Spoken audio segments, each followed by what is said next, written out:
and welcome to Hanging by a Thread. My name is Ailsa and this is a knitting channel where I talk about what's on my needles, the state of my yarn stash, and all things yarny to keep you company as you're crafting. Now today I'm sharing the first of my Stashdown 2026 updates. If you didn't see my first episode in the Stashdown 2026 series, I'm going to put a link to that up here and also down in the show notes, because there you can kind of learn more about the current state of my stash, my motivations behind doing a Stashdown in 2026, all of that kind of good stuff. So check that out if you haven't seen it already.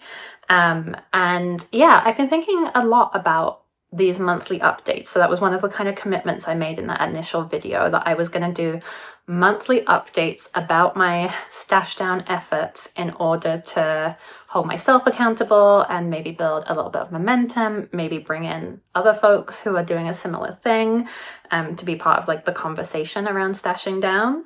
And so I've been thinking about what format I wanted to do for this, and here's what I've come up with.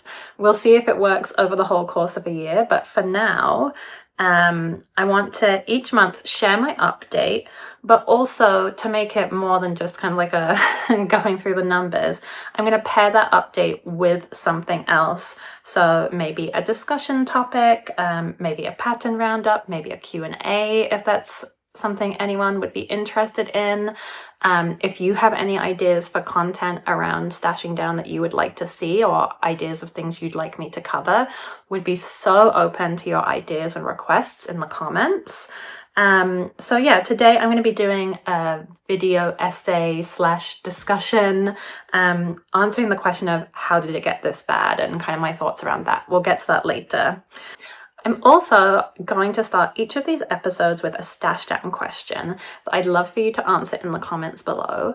The idea behind this, and really a lot of the idea behind this whole series in general, was I do really want to have conversations with people about stash and stashing down and our relationships to our stash. And I thought the idea of like posing a question each month to bring your voices into this would be just one way to keep facilitating that conversation. So for today, my Stashdown question is, if you had to describe your relationship with your stash as if it were a person, what would that relationship be? Is it a squatter in your basement?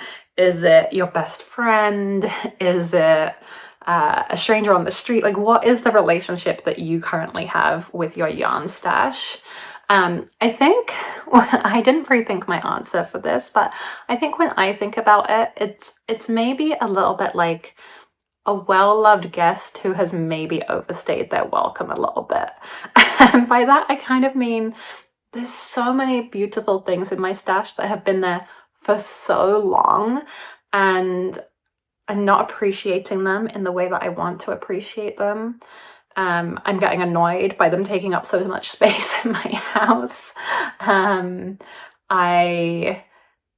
want to change the dynamic between us, but it's just, for now, they're still just living there and staying and taking up space and impacting my life. So that's kind of the metaphor that came to my mind. So yeah, that kind of gives you a little bit of an insight again into how I'm feeling about my stash at the moment.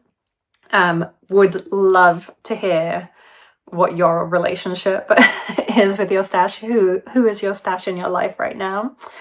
So yeah, would love to hear your thoughts below. Okay, first things first, in this video, we're going to go through the how did I do this month, walk through the stats. So I'm going to be looking down at my iPad where I have a spreadsheet that I'm using to kind of track some of this. So I started off the month with, or the year even, 298.7 skeins. That's a starting yards of 69,943.1. and that is 20,932 grams in stash.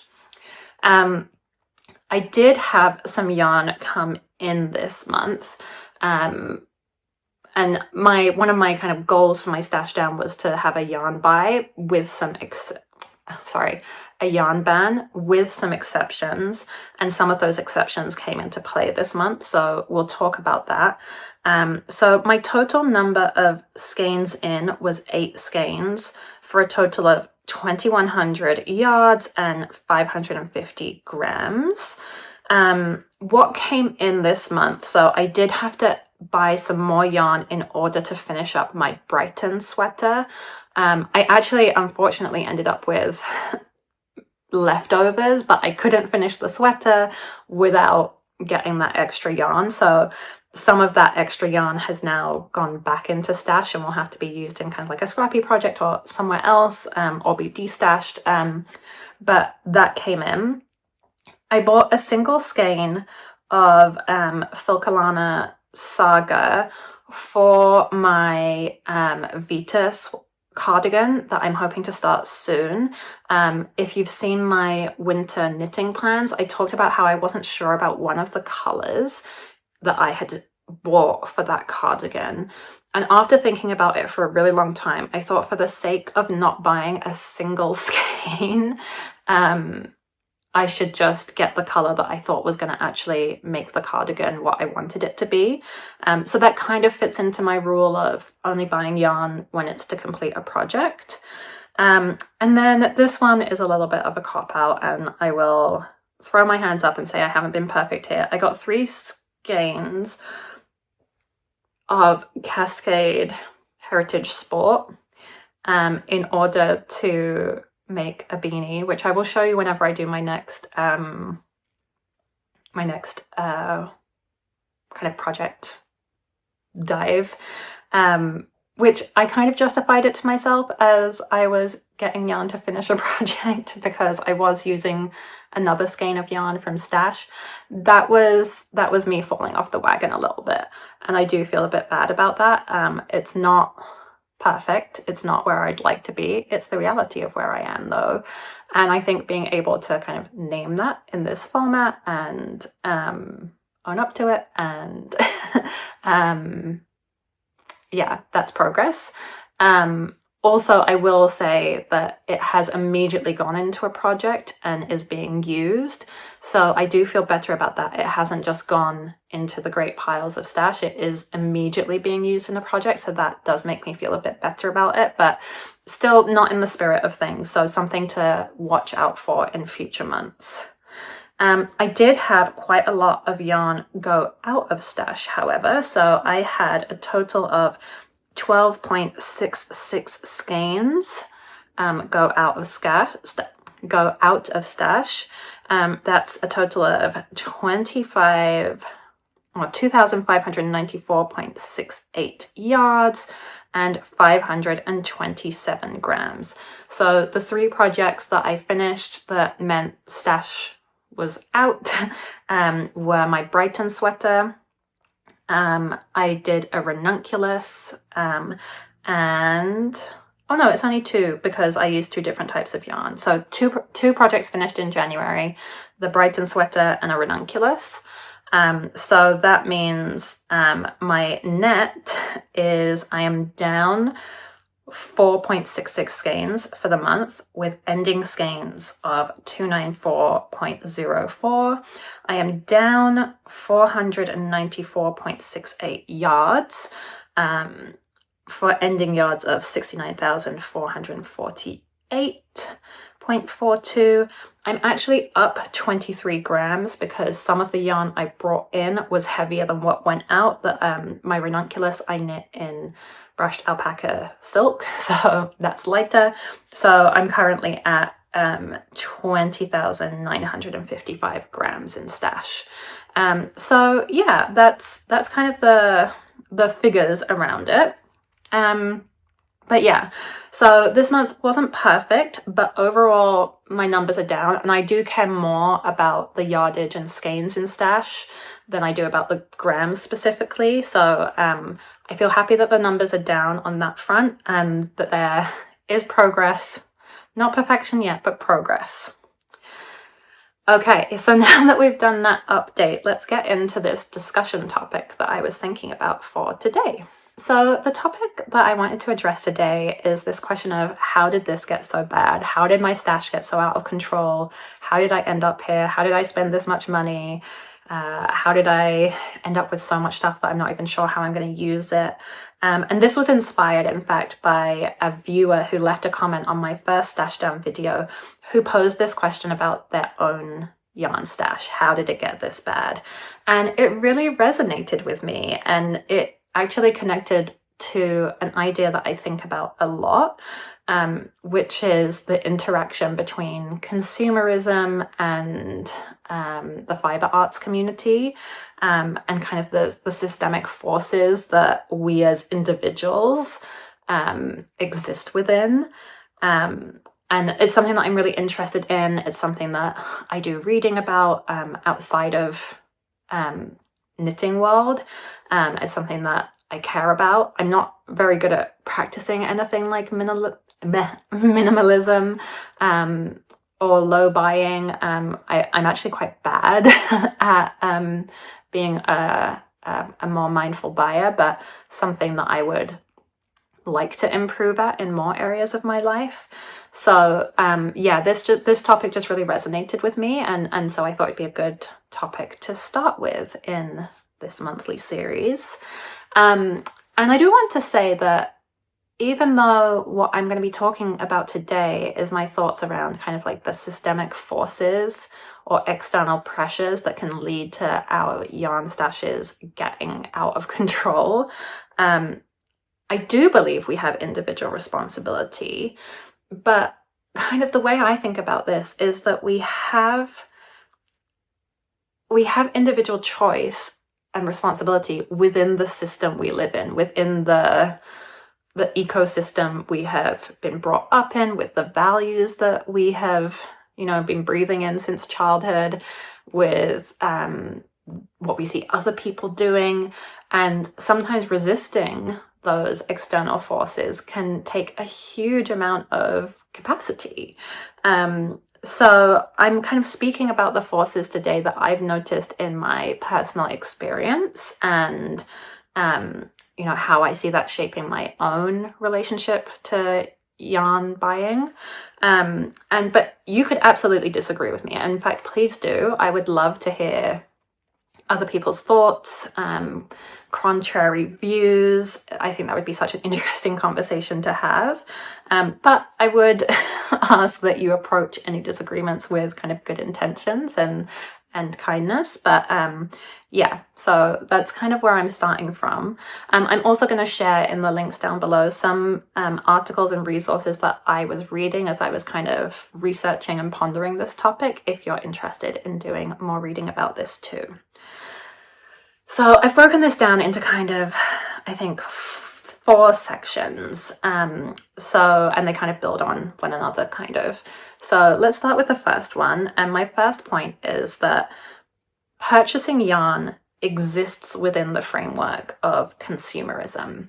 And to me, this is a really important one, because I think for myself, and I'm sure for many other knitters, we think of knitting as an antidote to capitalism, as an antidote to fast fashion. But when it comes to acquiring the materials for our knitting, we do act as consumers. And this idea of being a consumer and that being kind of an identity is a really fascinating one. I was reading about the history of how people came to be seen and to see themselves as consumers, and it's really, really interesting. I'm going to read you a quote from a historian called William Leach, who was describing the emerging consumerist culture at the start of the 20th century. And so he said, "The cardinal features of this culture were acquisition and consumption as the means of achieving happiness, the cult of the new, the democratization of desire, and monetary value as the predominant measure of all value in society." And I just feel like I can see so many of those factors at work in the knitting industry, in the fiber arts world. And so for me, when I start to think about how did it get so bad, how did my stash get so oversized, I start by thinking about it from this perspective of my choices are shaped by consumerism, by myself acting as a consumer in this framework of consumerism. So that's point one, that whatever other discussions we might have about individual responsibility and choice and et cetera, et cetera, et cetera, consumerism is kind of the overarching system that is containing all of that. Number 2 on my list is the idea of chasing dopamine, which is a huge factor for me. And this is kind of gets to the psychological roots of overconsumption or excess purchasing, and is definitely a huge thing for me.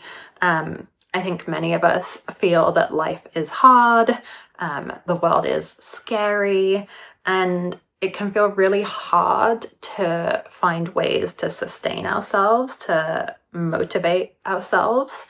And within consumerist culture, where, as that quote we just heard, like consumption and acquisition equals happiness, buying new stuff, buying new yarn can feel like the answer to I'm having a hard day. It's kind of that like that meme that you get around various different things, and especially for millennials, like I just need a little treat, right? Like it's like, oh, I had a hard day at work, stuff's going on in my life, the world is crap, maybe I should buy some yarn.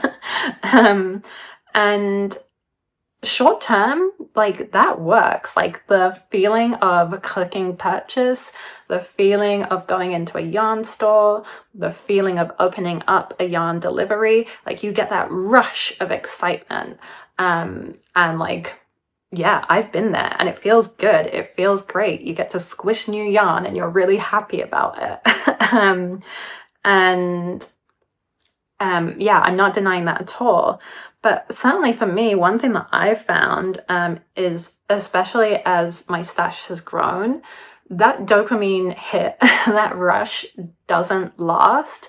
And it's also accompanied by feelings of guilt, of anxiety, of I shouldn't have done this, what was I thinking? So what the purpose of making the purchase, whether conscious or unconscious, usually unconscious, so like the unconscious desire, but I just want to feel good, I'm going to buy some yarn, is actually just undermined straight away almost, because then comes the feelings of guilt and unhappiness and stress. I was reading an article about the neuroscience of shopping in sales, and it was describing the rush that you get when you're shopping in a sale as almost like a drug-like high. And although this isn't quite equivalent, like I can see that analogy for myself anyway, in purchasing yarn. And this article was suggesting that this high that we get from shopping in a sale, like finding a bargain, acquiring more stuff, can actually lead to the same kind of cravings that we might associate with other forms of addiction. And you know, there is such a thing as shopping addiction, and I want to kind of shout out that is a serious condition that requires treatment from professionals and or, you know, discussions with people who are far more knowledgeable than I am. So yeah, not to belittle that at all, but like, even for people who haven't met that threshold of having a shopping addiction, that same kind of reward center in the brain can be activated and can create those same kinds of incentives, which then can lead to this kind of like accelerating and never-ending cycle of needing more and more and more to keep hitting that same reward center. Another thing I think about when it comes to chasing dopamine is the ongoing release of new patterns. So one thing that I've found for myself is that I get really excited about a new pattern release. I want to make the shiny new thing. I purchase yarn for it because inevitably, always, I never have anything in stash that's going to work for the new pattern that I want to make. And then it doesn't get cast on, and then the next new thing comes along. And that, again, is another cycle that just keeps repeating itself. It's this idea that William Leach called the cult of the new. The new thing is always shiny, always exciting, but it's always being replaced. There's always another new thing just coming, right? And if I'm always purchasing yarn for the new thing, then that's a never-ending cycle. The third point on my list is FOMO, and I really do think that fear of missing out can be just such a massive factor in overconsumption of yarn, over-purchasing. And this is especially true when it comes to indie dyers who often or predominantly operate with pre-orders, with limited drops, with special collections that are frequently linked to fandoms that we maybe kind of associate with. And what those kinds of selling tactics create is a sense of scarcity. If I don't buy now, I'm never going to be able to have this thing. If I don't get this, I won't have the cool thing that everyone else is getting at the same time. And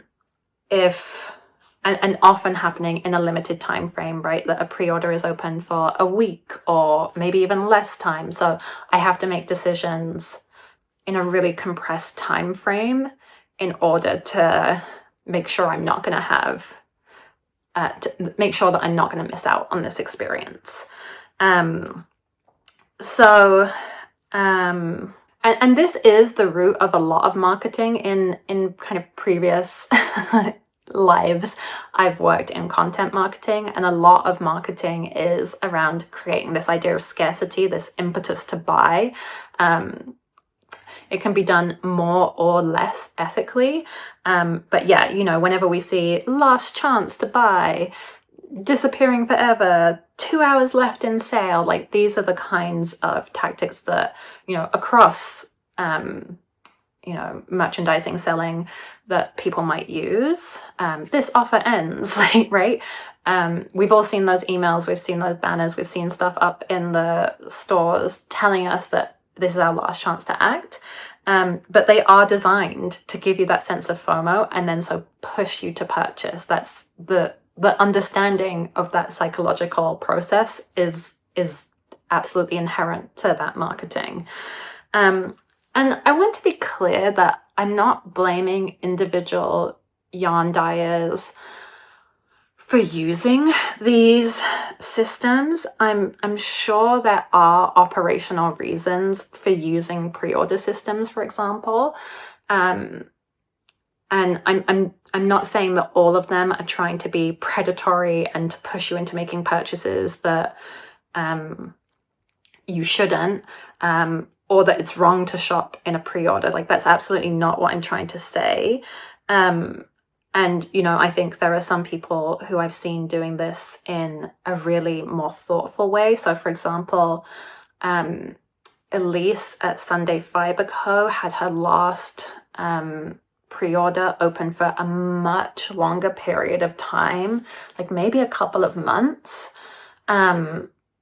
And she explicitly talked about not wanting people to feel rushed into making decisions, which I really appreciated her sharing that perspective.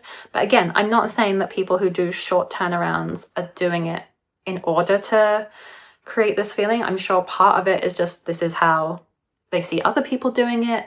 Part of it might be around their capacity, their planning. You know, there's all sorts of reasons I can imagine. I'm not a yarn dyer, so I don't know why these choices are made, but I'm not saying that they're deliberately out to kind of scam you, but that the impact, regardless of what the intent is, that I'm not sure that this is a system that really serves the individual consumer best. And what I found is that when it comes to indie dyers, pre-orders, I need to really slow myself down. I need to remind myself that if I don't get the color, everything is going to be okay. Like, the world won't end. There will be other colors that I can buy. There will be other yarns. There's plenty in my stash already. But that fear can be really motivating to hit that purchase. Sometimes what I've done is I let myself put all the skeins I would like to buy into a basket and just leave it there and just be like, oh yeah, that's what I would buy if I were shopping in this order, but then not hit purchase. And often when I see the the dollar amount, it's really easy not to hit purchase because it's way more than I can afford. So yeah, that's one tactic or strategy that I've used, but you know, it can be a really challenging one, and I think it isn't to be underestimated. The final point I've thought about in this context of how does it get so bad is kind of social acceptance, social pressure, social approval. And I think as a community, as a yarn community, as a fiber community, we collectively, and I'm not saying everyone does this, but like as a collective, we normalize yarn overconsumption.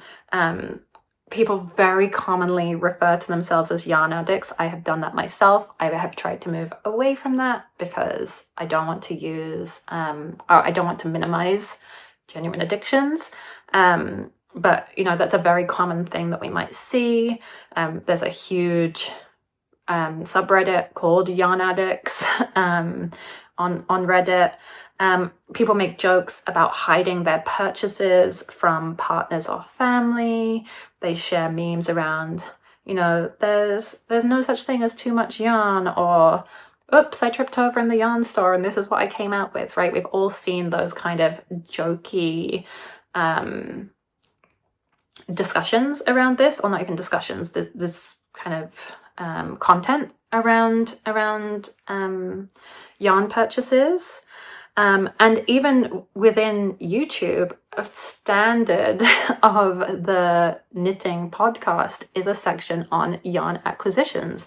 This idea that every week, 2 weeks, month, or whatever, a podcaster will have more yarn to show you, which just kind of normalizes the idea that buying even more yarn is maybe not only acceptable, but also maybe even expected.